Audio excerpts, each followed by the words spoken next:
we are happy to have Wendy, who tells about complexity of Hofer geometry in some higher dimensional manifold. Go ahead. Okay, thank you, sir, and thanks the organizers for the invitation, and thank you all for coming. So today I'm going to talk about complexity of Hofer's geometry for just some examples of higher dimensional manifolds. And so let's start with Hofer's geometry. Okay, here. So we start with a symplectic manifold M with a symplectic form omega. And we denote by Hamiltonian of M omega the set of all the Hamiltonian diffeomorphisms on M, which is just the set of time one maps of the Hamiltonian flows generated by compactly supported time-dependent Hamiltonians from S1. So just these Hamiltonian functions from S1 times M to R. And in the space of Hamiltonian diffeomorphisms, we can define the Hofer's norm to be the infimum energy H that's needed to like go from identity to this Hamiltonian diffeomorphism phi 1 H. So it's just the infimum amount of energy needed to generate this Hamiltonian diffeomorphism. And Hofer showed that we can, this Hofer's norm is actually really a non-degenerate norm. And we may define Hofer's metric to be just the Hofer's norm of phi psi inverse between two Hamiltonian diffeomorphisms, phi and psi. And because the Hofer's norm is non-degenerate, and also by definition, the Hofer's norm is invariant under conjugacy, the Hofer matrix is a bi-invariant metric, and it's a non-degenerate metric on the space of all the Hamiltonians. Okay. And inside the space of Hamiltonians, we have two very natural sets that are like special subsets of this space. And the first set is the set of autonomous Hamiltonian diffeomorphisms, which are generated by time-independent Hamiltonians. So our usual Hamiltonian diffeomorphism is a time one map of a time-dependent Hamiltonian. And so generally does not embed, is not part of a flow. So generally is not embedded in the flow.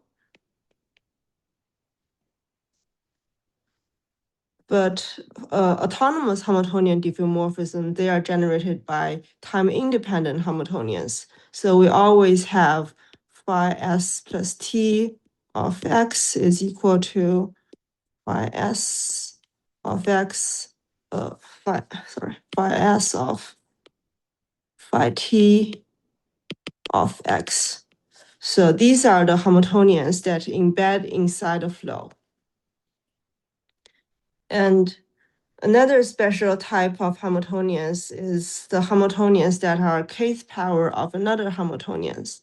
So it's the set of Hamiltonians that can be written as a kth power. And because autonomous Hamiltonians embed in the flow, it's naturally also a kth power because we have phi 1 h of x. Phi 1 h is just phi 1 over kh or to the power of k. So we have the subset of autonomous Hamiltonians sit inside the subset of kth powers, and this is inside the big space of all the Hamiltonians. And so we have this picture where we have this big space, and inside this, it's not really looking like this, but inside it's sort of the space of Hamiltonians of kth powers. And inside here, there are also some smaller things that are the autonomous Hamiltonians. And a natural question is to ask, like, how big is these subspaces inside this big space? And typically we would expect these to be small because, like, usually something is, if something is generated by a non-autonomous, a time-dependent Hamiltonian, you don't expect it to embed inside a flow or to have to be a power. So we may ask, how large are these subsets in terms of the Hofer's metric? And also we may ask a more general question, like, how big is the space of all the Hamiltonians, and what can we say about the complexity of this space?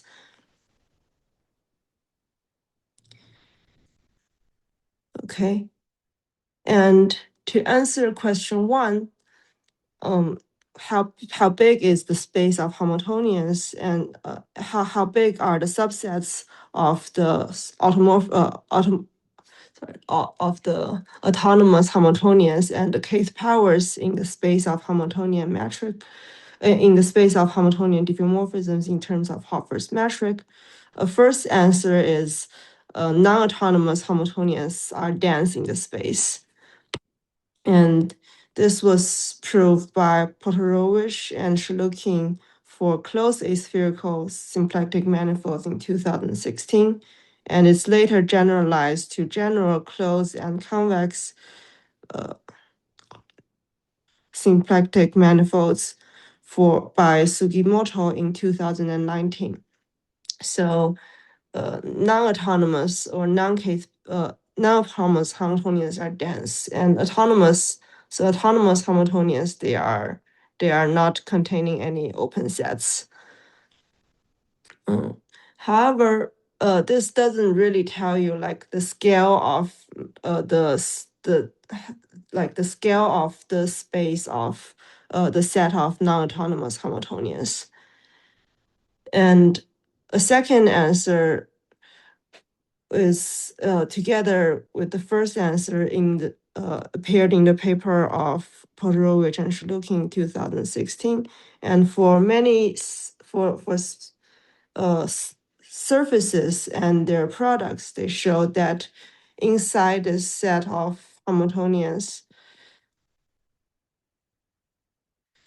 we can find arbitrarily large balls, so that all the elements in these balls are non-autonomous and not a kth power. And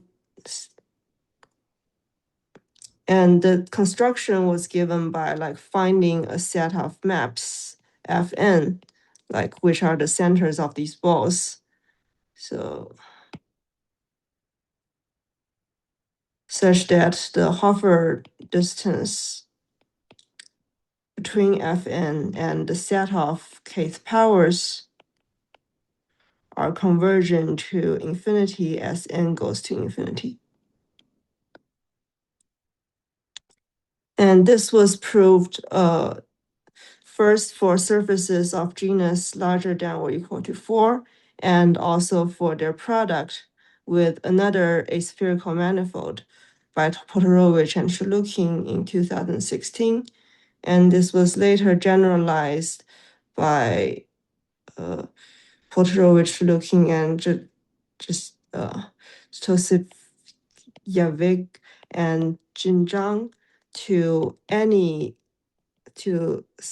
sigma g times any manifold. So for here, this was closed aspherical, and later this was generalized to product of surface with any symplectic manifold, closed symplectic manifold.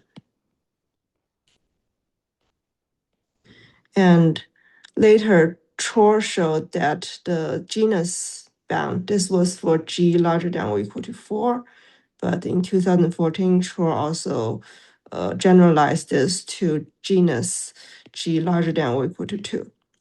So for any surface and the product of a surface of a hyperbolic of a genus at least 2 surface times any manifold, there's a construction that finds there's a construction of some Hamiltonian diffeomorphism so that their distance to the kth powers goes to infinity. Okay, any questions up to now?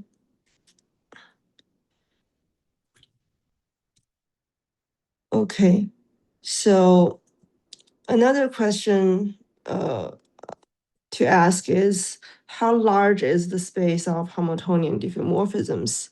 And for this question, the first very naive question to ask is, like, is the diameter infinite? And this is even open for now for generic manifolds. But it's known in many cases for aspherical manifolds and also for manifolds with some special Lagrangians. This is known. And the second question to ask is, like, even if we know the space is infinite diameter, like, how complicated is the space in terms of the group structure or in terms of the coarse geometry when you look at it from far away? And what do I mean by coarse geometry? So if you have a space that's infinite, that has infinite diameter, then you can look at the asymptotic cone of this space. And this was introduced by Gromov. And it's sort of telescoping. You look at the space with a linear telescope from farther and farther away, and you look at, like, how complicated is this space when you look at it from further and further away. And so the asymptotic cone for a space is just, you look at this, you fix any base point, it doesn't really matter. And then you look at the set of elements that go to infinity at least a linear speed. No, at most a linear speed, sorry. So it goes, you look at the elements that goes to infinity at a linear speed. And so two of these sets, they are different from each other if and only if their distance also grow at linear speed. And you can just look at, so you're sort of looking at this, like, boundary given by this linear, given by this linear growth. And so in this space, you define the distance between two of these sequences by their distance as they grow to infinity along an ultrafilter. So we just choose an ultrafilter to define, to allow us to define the limit. And then we just look at the space of points going to infinity at linear speed. And in our case, we want to apply this to the space of Hamiltonians. And the space of Hamiltonians, it has a natural group structure, which is the composition of the Hamiltonians. So in the space of Hamiltonians, along with this Hofer metric, which is bi-invariant under the group structure, then the group structure in the space of Hamiltonians will descend to the group structure on the cone of the Hamiltonian space. So we can talk about, like, how complicated is the group. So the Hamiltonian together with the Hofer metric, the asymptotic cone of this space has a group structure. So we can ask about how complicated is this group.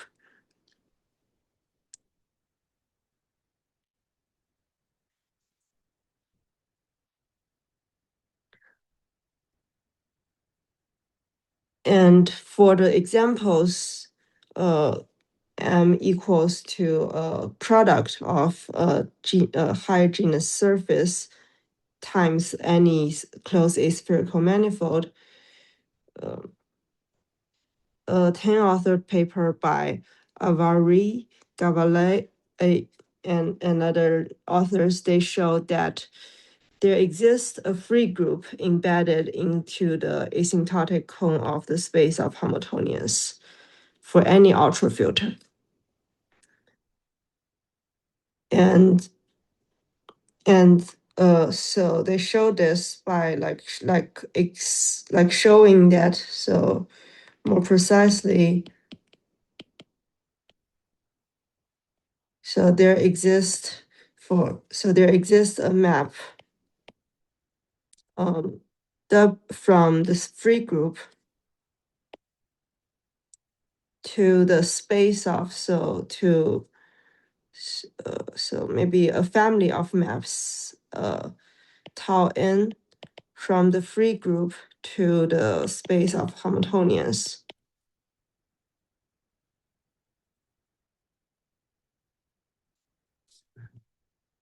Such that any of these, such that this is a group homomorphism. So maybe I should write homomorphism. And for any of these, the Hofer norm is growing at least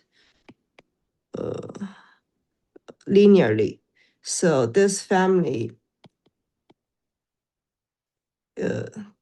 gives a non-zero point for any W inside the asymptotic cone.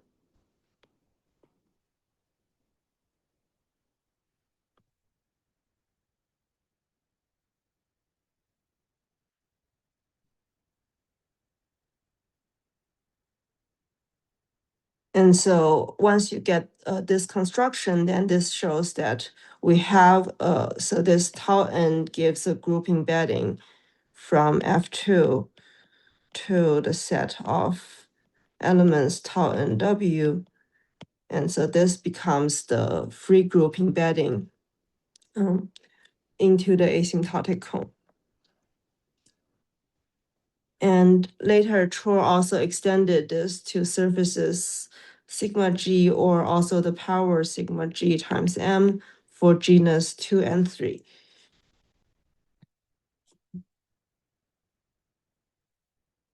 Okay, and so the constructions for these for this embedding of free group, and also for the infinite growth of the Hofer balls that are non-autonomous and non-case power, they are all presented for either surfaces or product of surfaces with another manifold.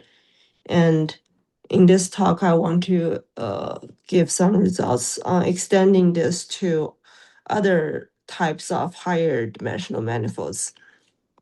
So we shall extend this existence of arbitrarily large Hofer balls outside kth powers, and also extend the free group embedding into the asymptotic cone into other higher dimensional, and actually just mostly four-dimensional symplectic manifolds.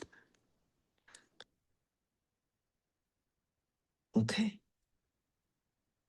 And so the manifolds we will give constructions for are some special manifolds that we say that satisfy condition star. And so these manifolds are going to be first a closed aspherical manifold or a Weinstein domain. And we want them to contain two Lagrangian tori, T1 and T2, that intersect transversely at one point. So it's like inside this manifold M, we have two tori that are two Lagrangian tori that are intersecting transversely at one point. And we also want the M to have a very big homotopy group. first homotopy group. So we want the embedding of the first homotopy group of these two tori to embed into the first homotopy group of M. And this will induce a very big subgroup of this homotopy group, which is the free product of Zn with Zm. And finally, we want there to be two curves, A in T1 and B in T2, so that anything generated by these two curves, for anything generated by these two curves, M is alpha atoroidal with for any alpha generated by these two curves. Okay. And the main point of this so the main point of the construction is these two, like is these two tori, and also the very big homotopy group that we need. And we specifically need this to separate the different classes of periodic points that we will get from our construction.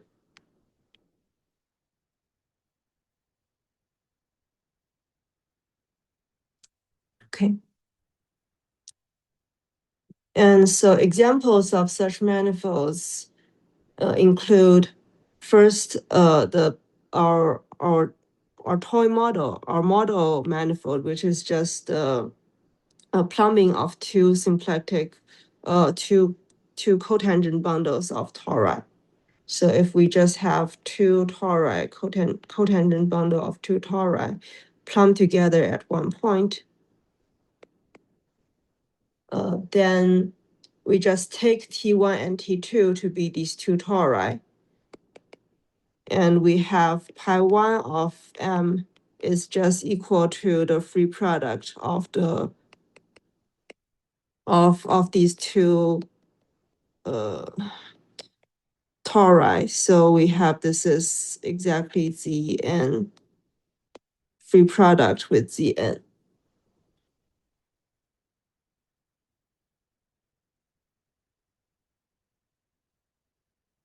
And a more general class of example, and also like we would want a closed surface example because this one is not closed. So another example is set a lot of surface bundles that we can construct. So we can take M to be a surface bundle whose base is a surface S1.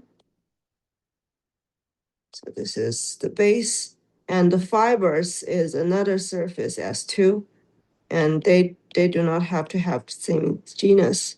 So we assume that S1 and S2 are of genus at least 2. Genus.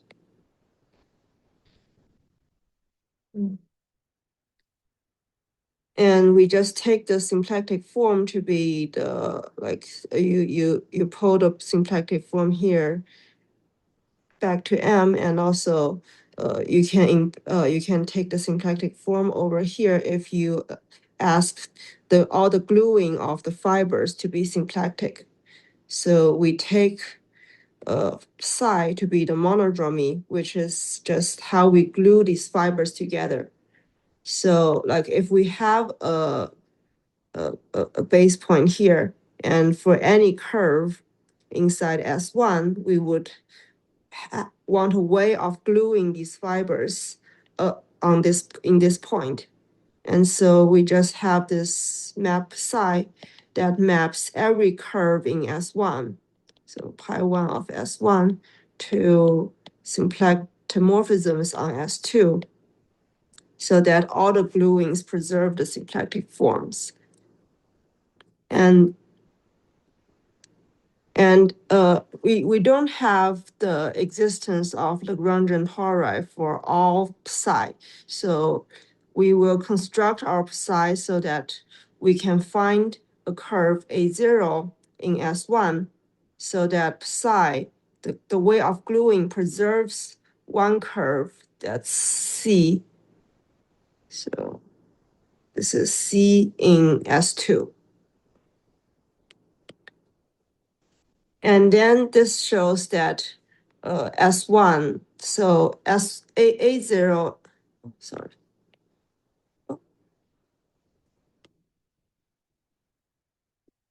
So because psi of A0 preserves C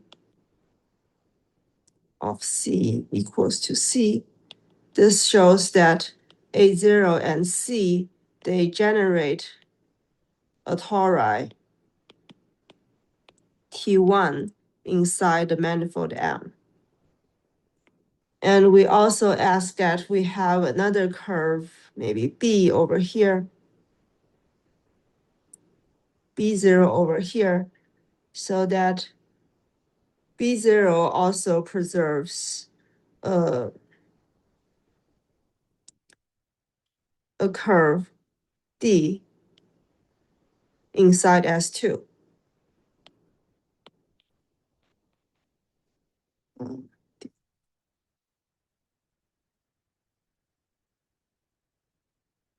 And this shows that B0 and D, they will generate a tori T2 inside M. And if we just pick A0 and B0, they're both given at this point and intersectly transversely. And so this one actually doesn't work. Maybe I should. And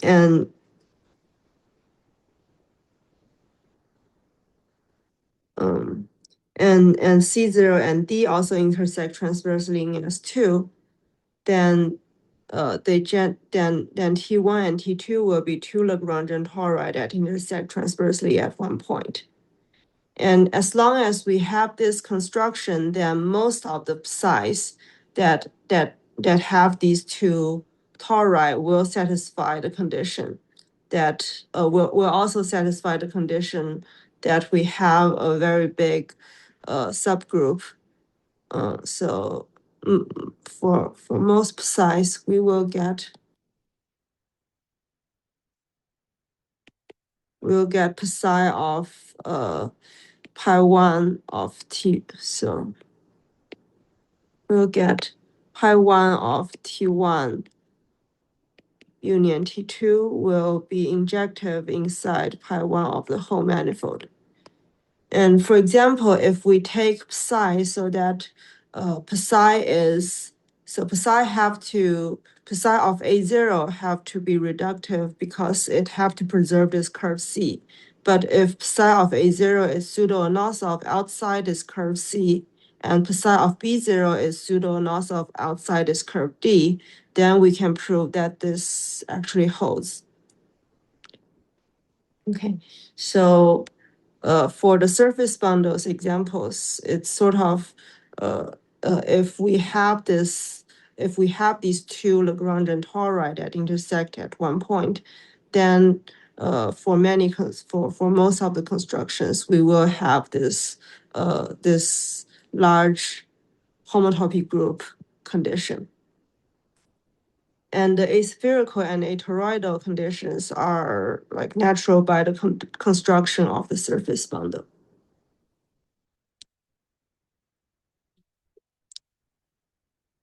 And any questions about this? Because this is like not very standard.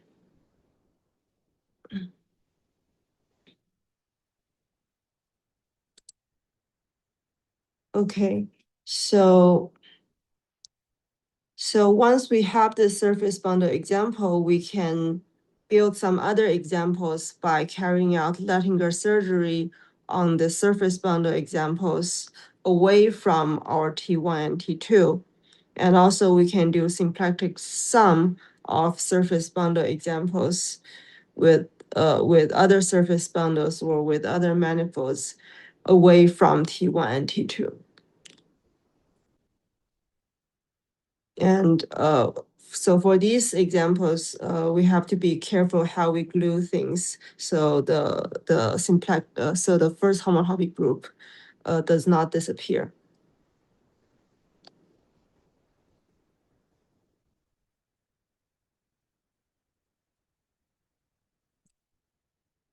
Okay. So our main results are for these manifolds that satisfy this condition star.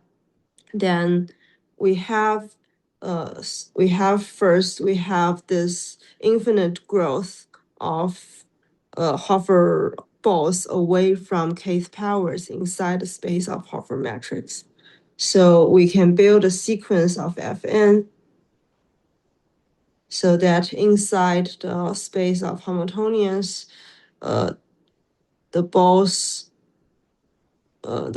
centered at Fn can have the diameter of the balls centered of Fn can grow to infinity outside any of the kth powers. So the kth powers.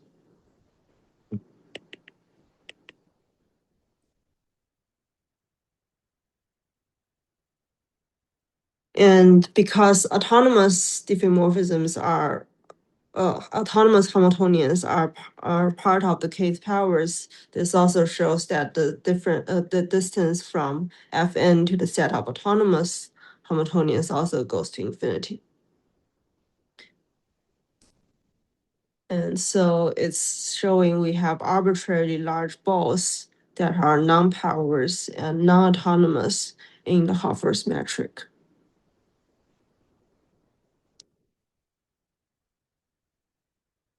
And a difference between this result and the earlier results for the surfaces and for the product of surfaces on manifold surfaces and other manifold is that for this example, the Fn's we built, they are really higher dimensional objects.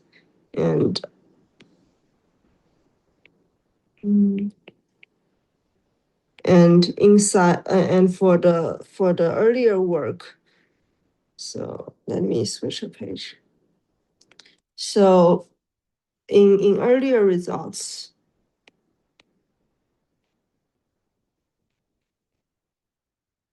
the Hamiltonians, so when we take M to be a product of sigma G with another manifold M prime, then the Hamiltonians constructed were of the form like tau n times identity, where this is like identity on M prime, and tau n is a map inside sigma G. So the dynamics of these Hamiltonians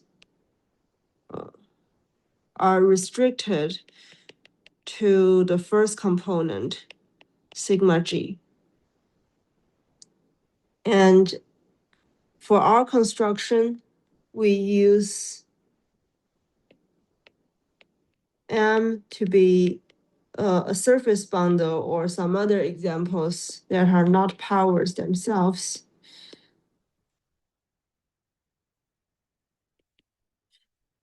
And our and we can show that our Fn, the dynamics of our Fn are not restricted to a lower dimensional thing.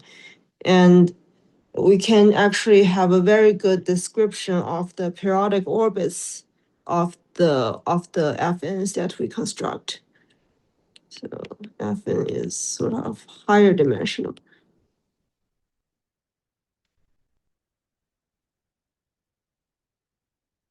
And so first, we can show that for just for one map Fn, as long as n is sufficiently large, then the number of k periodic points of Fn grows at least exponentially in k.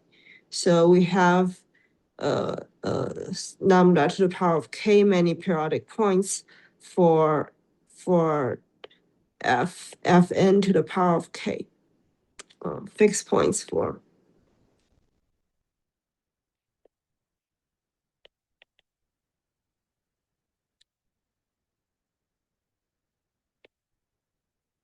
And also, we can find for each Fn, we can find a periodic point Xn so that the orbit of this periodic point becomes increasingly dense when we let n go to infinity. So it's like in this manifold M, we can find an open set U,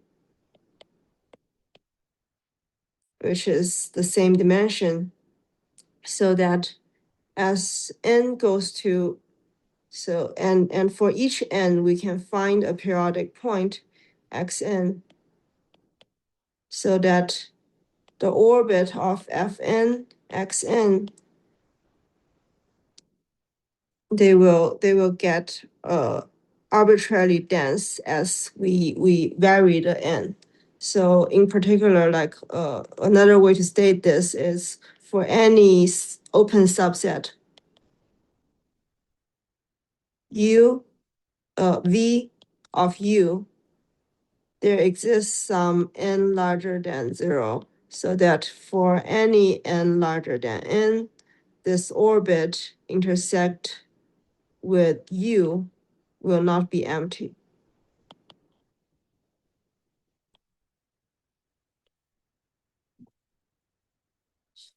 So like if we have any small subset, small open subset inside here, then eventually when we take n small enough, then the orbit will always visit this small subset. And this is definitely not true for the product that's given here, because like all the periodic orbits of this Fn is going to be inside one copy of sigma n. So it will not visit every neighborhood.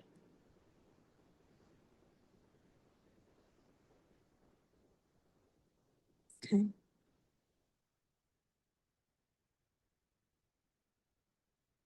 Okay.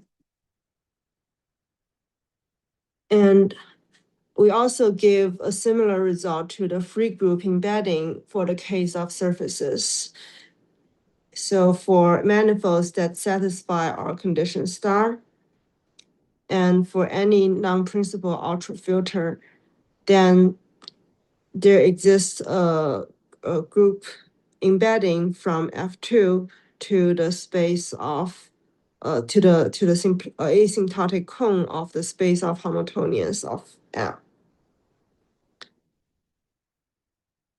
So like this shows that if we zoom out and look at the Hamiltonian space from further and further away, we still see a very complicated group structure. And this is, as I said, this is given by a construction of, so this is like given by a construction of a map, of a family of maps, tau n from F2 to the space of Hamiltonians.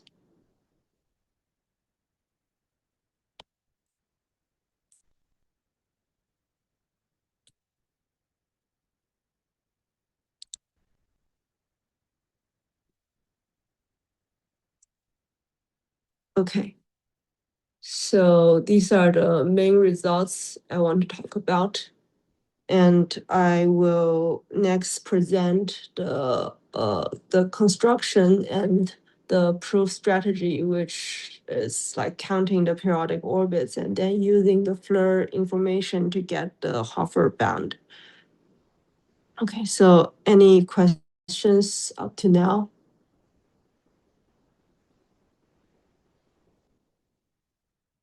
So I can't. Okay.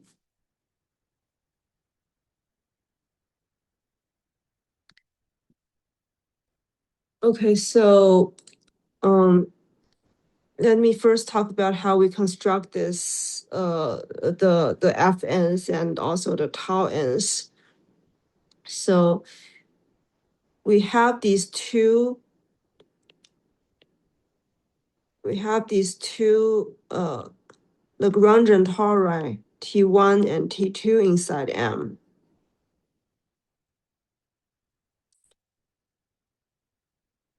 And so because they're Lagrangian tori's, locally, they locally a neighborhood of these T1 and T2 can be identified with the cotangent bundle. The neighborhood of the cotangent bundle in the zero section in the cotangent bundle. And it can also be like identified with the tangent bundle. And so we can do a geodesic flow on these tori. But like this is only defined in a small neighborhood. So we want to do a time change of the geodesic flow to make them compactly supported close to a neighborhood of the of T1 and T2. So it's like for these flows for any vector here, we just flow it for a little bit.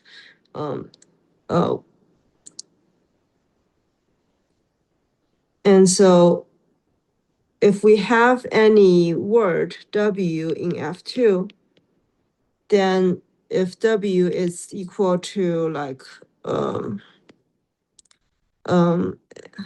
so F2 is given by AB and W is A to the K1, B to the K2, A to the K2M minus 1, B to the K2M. Then we just construct tau n W to be tau 1 K1 to the power of n, tau 2 to K2 to the power of n. So we just define this Hamiltonian that's given by composition of the time change of geodesic flows on these two tori. And if we have a word, then we just compose T1 and T2 with in the same way as we compose these two words.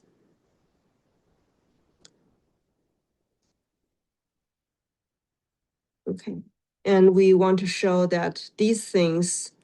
So we sort of want to show the second result. We want to show that the Hofer norm of these things grows to infinity as n goes to infinity.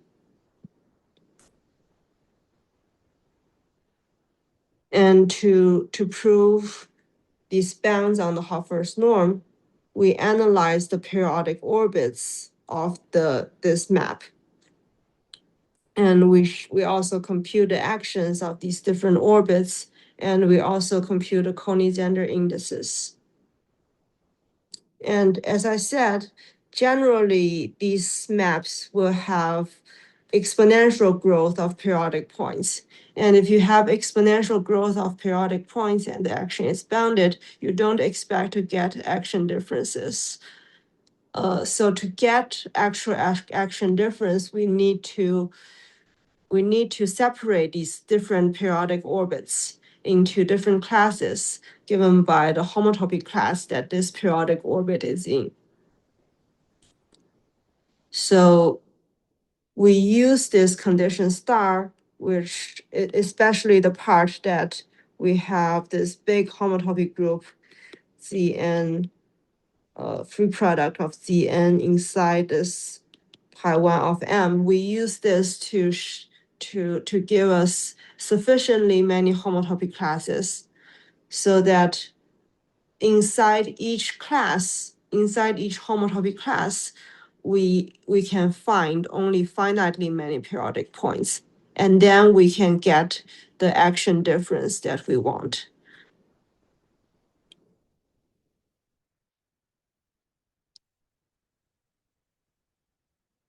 And then once we get the action differences, we can relate the Floer information to the Hofer's norm. So if we have large action difference, then this shows that the boundary depth is large. So the Hofer norm of this map is also going to infinity. And to analyze whether something is k-periodic, we use a different mechanism. We need a large action difference between periodic orbits, and I'll explain this in more detail. There's a little bit later. So this is the overall strategy. We just build these maps and then we compute the periodic orbits and the action difference. And in particular, we use the different homotopy class to separate these points, separate these periodic points. And then we just use the action difference to give the Hofer distance to identity and also the Hofer's distance to the Hamiltonian, to kth powers in the set of Hamiltonians.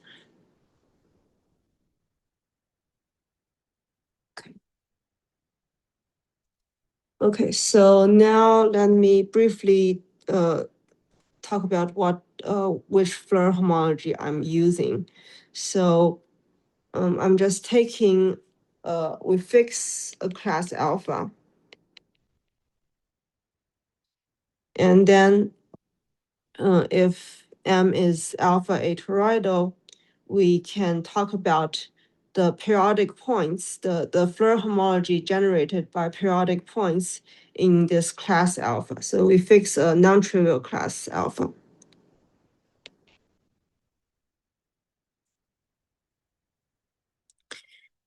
So for any loop gamma in the class alpha, we just take the action to be the energy minus the area of gamma with respect to a base loop gamma bar, which is just a fixed base loop inside alpha.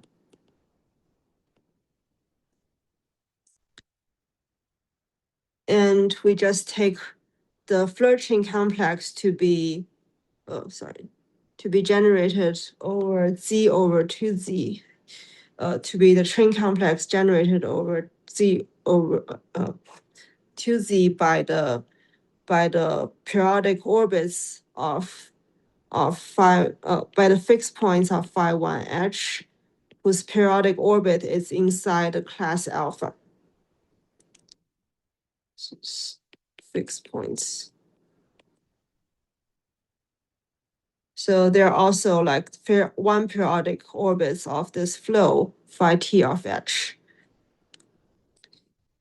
And if we have two such orbit, we want to define the differential in this Floer chain complex, and it's given by like counting how many ways we can connect these two orbits, and we denote by M the set of solutions of the Floer equations up to a time, up to the flow of the time of the flow. And Coney-Zander showed that the dimension of this set of solutions to the Floer homology connecting these two loops is equal to the difference of the Coney-Zander index minus 1. And so we can define the differential to be just counting the number of Floer solutions connecting X and Y if the Coney-Zander index is just different by 1. And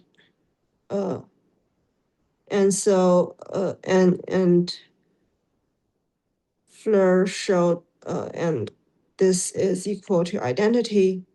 Oh, sorry, this is, if we do this twice, this is going to be trivial. So we can define the Floer homology, which is given by the chain complex and this boundary map. And if we just take any, and actually this Floer, so the definition here have to do with the choice of the Hamiltonian H and also the choice of J.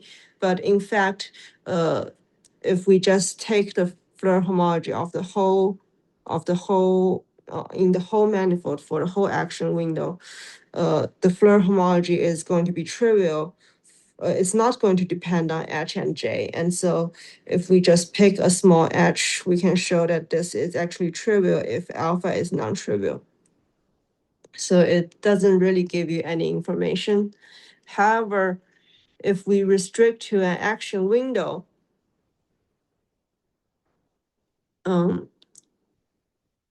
so if we take any number A and we just consider only the periodic points that are given by energy that has actions smaller than or equal to A, smaller than A, then we can consider the filtered Floer homology, which is given by the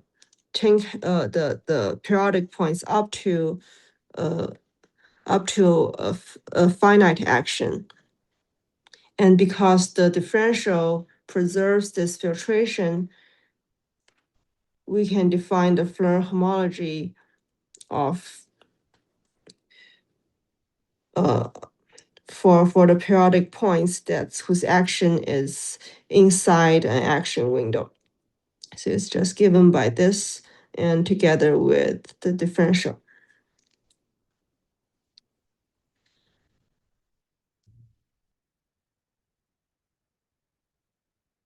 And for this, so for this Floer homology inside this type alpha, we can show that the Floer homology that we get in the end only depend on this Hamiltonian diffeomorphism phi itself. It does not depend on the H that we use to generate phi. So phi can be equal to phi 1 H and also phi 1 of H prime. And we can also choose different J's when we consider the Floer equation. But these choices do not affect.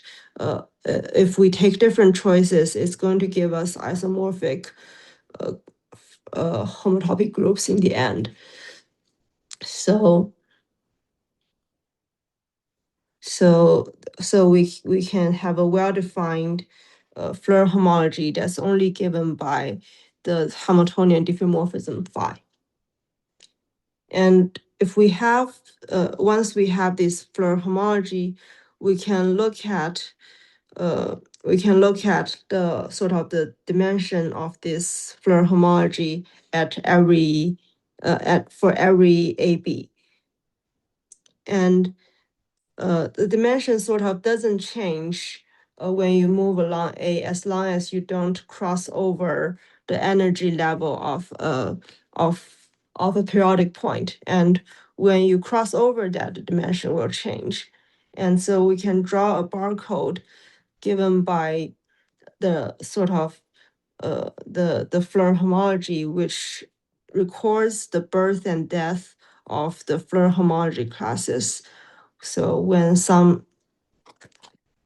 it's sort of like when a periodic point, the action of the periodic point appears, and then it dies when the differential of that periodic point appears. So it becomes trivial in the Floer homology. And so inside this barcode picture, the long bars will correspond to large action differences. And it is shown that the Hofer norm is bounded by this barcode information. So let me be more precise. Okay.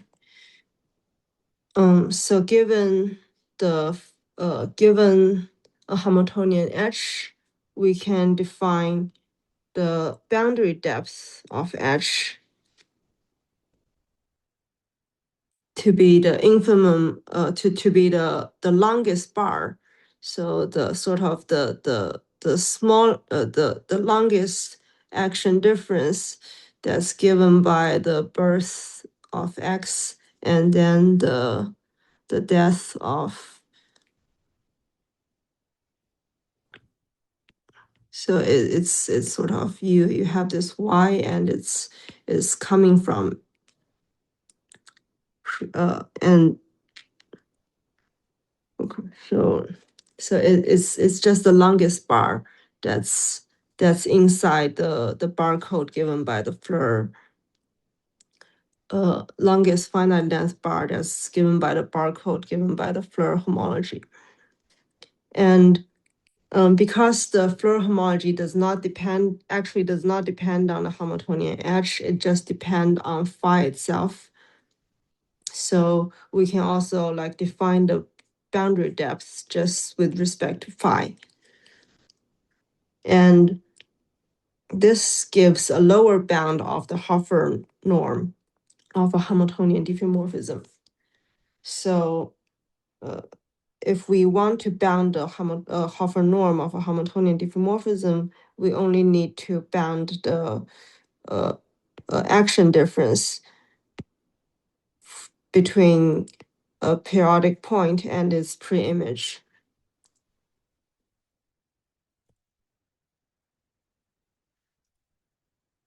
And so this is what we will use to show that. So we will use this to show that the Hofer norm of this tau n w is going to be larger than or equal to delta n.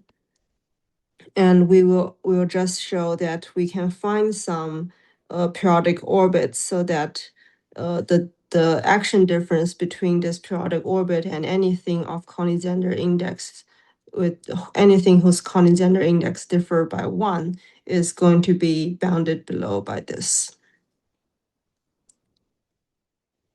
Okay.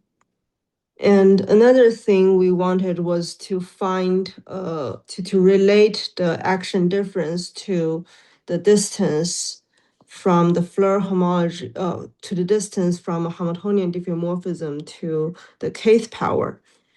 And so let's first imagine the case when we have a power, a Floer, sorry, when we have a Hamiltonian diffeomorphism, which is just itself a kth power. And in this case, if we have one periodic point of phi, so if X is a k periodic point of phi, then either X is just a fixed point of phi, and then it may also be a fixed point of psi. But if X is a k periodic point, but it's not a fixed point, then so phi of X have to go here. And so psi of X cannot be equal to phi of X. Because if psi of X is equal to phi to some power of X, then this will show that psi to the power of k of X is just phi to k of this power of X. And this is just X itself. And so phi of X will be equal to X itself. And so this cannot happen because we already assume phi of X is different from X. So in this case, if X is a k periodic point of phi, then then psi of X has to be different from all of these phi to some power of X. So this shows that psi of X is going to be a k squared periodic point. Oh, sorry. This shows that psi of X is different from X, so X is a k squared periodic point of psi. Okay. So if X is a k squared periodic point of psi, then psi of X, then psi of X here, this is also a k periodic point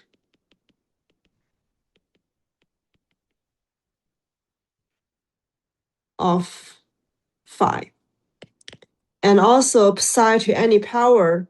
So this shows that x, psi of x, all the way to psi k minus 1 of x, they will become different periodic classes of phi. They are all periodic.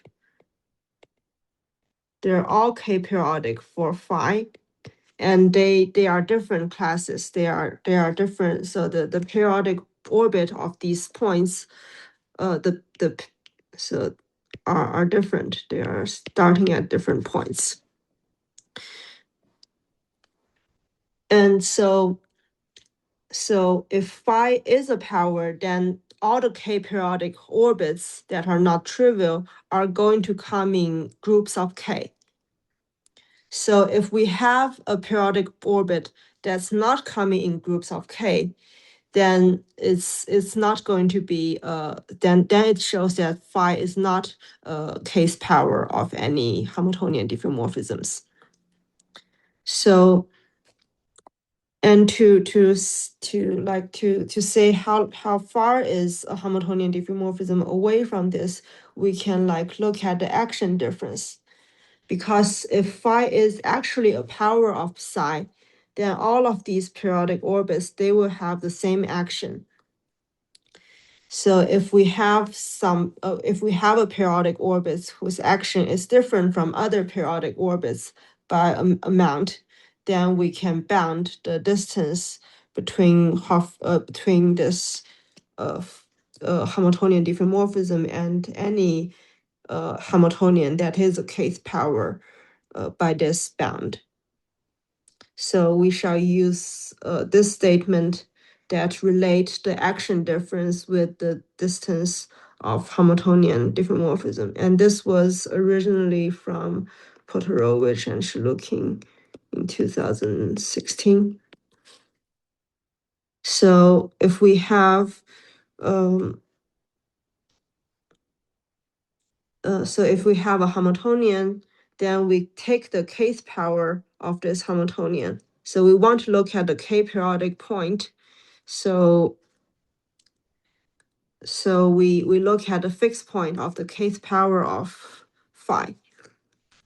And we take a primitive loop, which makes sure that that x is not a one periodic point of phi itself.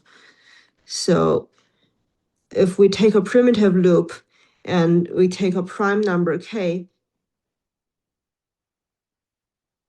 and inside and we assume that we have exactly k many points, so which is just we only have one orbit of this x for h. Then if we have action difference from these periodic points to their inverse, then this shows that the Hamiltonian phi h is bounded away from the kth powers Hamiltonians in M by at least a 1/4k of d. And this 1/4k is to make sure that the is coming from that we took a k here, and also to make sure that that after moving these bars, these bars do not become the same after moving them by by half of the length. Okay, so in conclusion, we will want to describe the Hamiltonian. So to prove that we'll be applying this to our Fn, which is going to be something like tau1 to k1n, tau2 to k2n, something like this. And so we will want to pick Fn to be like h to the power of k, and then we pick a primitive loop, and we want to find a periodic orbit so that we have only one. So we'll find a periodic orbit P.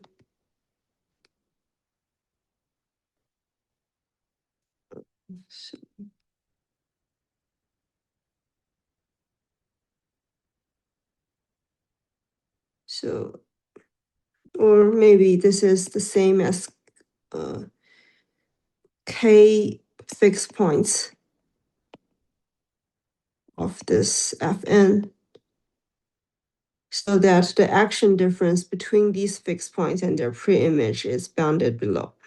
And then this shows that the Hamiltonian distance is this.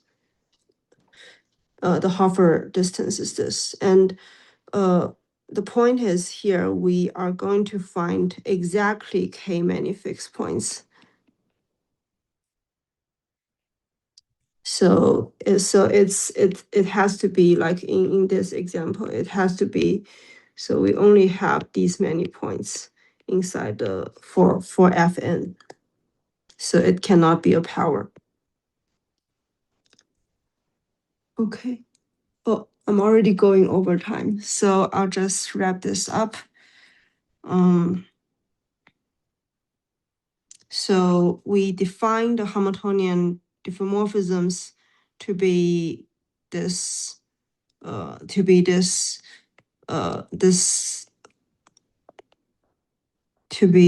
composition of the time change of geodesic flow on these two tori. And so we will compute the and the characteristic of this Hamiltonian diffeomorphism is that it's supported in a small neighborhood, and also by this construction we have that it preserved the group structure because it's just given by composing the Hamiltonian the geodesic flows in the same way as we would compose this word. And then we will find exactly 2 to the 2m many fixed points in each class when n is sufficiently large. And we have very good description of what's happening for these fixed points. So we can estimate the action. And we can also compute the Conny-Zender index of each of these fixed points. And this will give us an action difference. And we will use this action difference to get the, and in the end, we just use this action difference to get the Hofer norm and also the Hofer metric. Okay, so I'll just stop here. Okay, thank you. Are there any questions?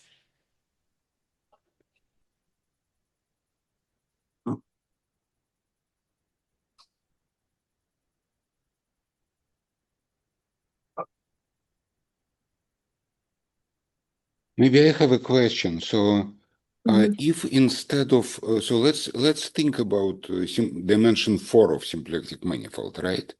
So Yeah. if instead of tori, you will take, let's say, hyperbolic surfaces, so surfaces of higher genus. So then the geodesic flow on each will be, of course, kind of very chaotic, right?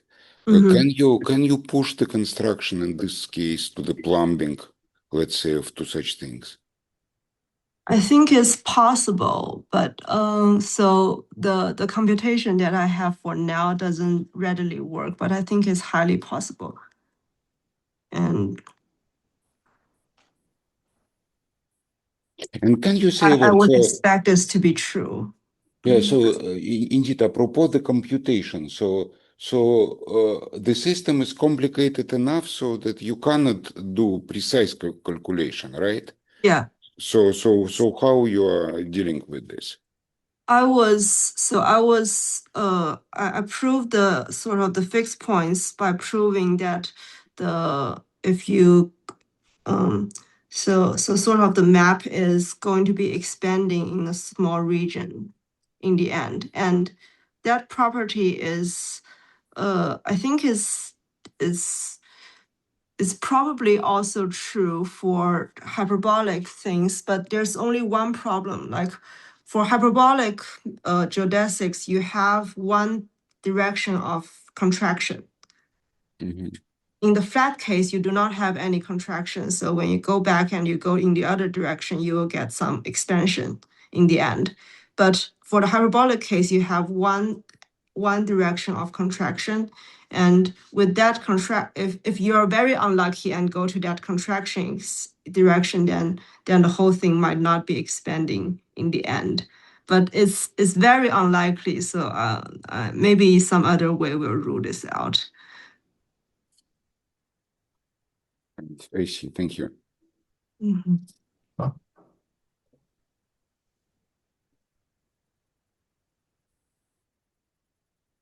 Yeah. Oh, okay. I see a question here. Yeah. Two S2 intersecting. It's if you have only two S2, you don't have enough homotopy class, and also like the aspherical assumption doesn't hold. So I no the aspherical assumptions do hold. Well, let's see. So the main problem is you don't have that many homotopy class to differentiate between different periodic points. So you will still expect to have I think you will still expect to have many periodic points, but you cannot differentiate between between the periodic points. So you will have too many and you cannot estimate the action difference that well. But maybe you can take two spheres intersecting in many points. I don't know it. 4 points. Yeah, maybe. And then you create, you force the fundamental group, right? Yeah. Another generalization that might work here is Zhijing. I talked to Zhijing and he suggested that aspherical condition might be removed. And I haven't done enough in that to be sure, but I think it's probably is plausible.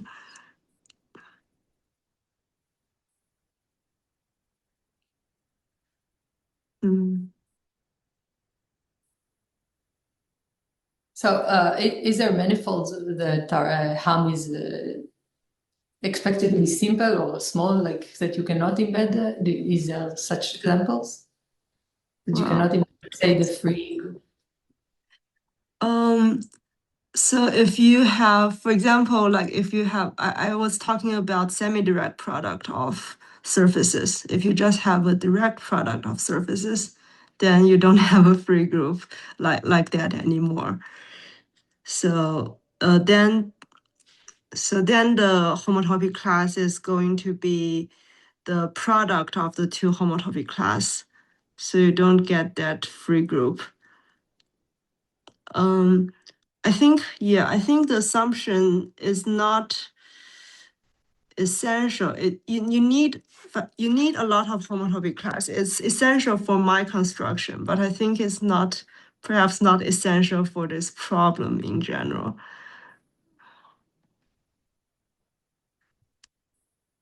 And yeah, my assumption here can also be weakened to a more technical result, to a more technical condition, but you need a lot of homotopy classes. That's the idea.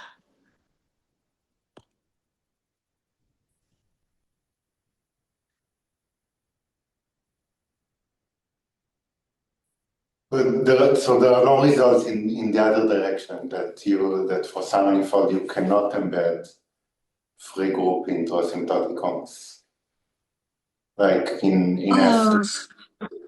Yeah.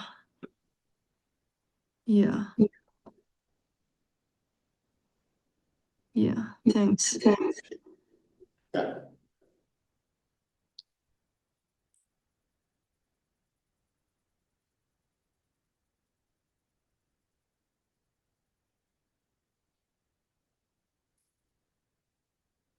Okay, so thank you, Wendy. Thank you.